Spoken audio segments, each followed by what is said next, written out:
Gutom ako. Tamang-tama, mag-isa lang ako dito. Ano ba masarap dito? Ay, ito.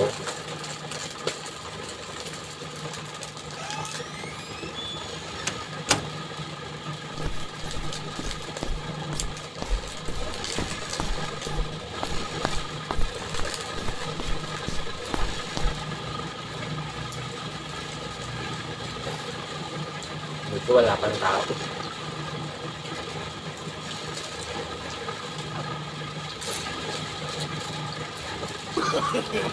No, no, no, no.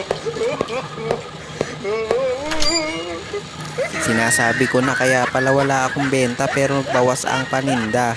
Ikaw naman pala ang umuubos. Abay, magbanat ka naman kasi ng buto, hindi yung palaging tanghali ka lang nagising tapos pagkagutom ka ay diyan ka kukuha sa tindahan ng pagkain mo. Sana man lang ba ay nag-iisip kang maghanap ng paraan kung paano ako matutulungan na madagdagan yung benta ng tindahan eh.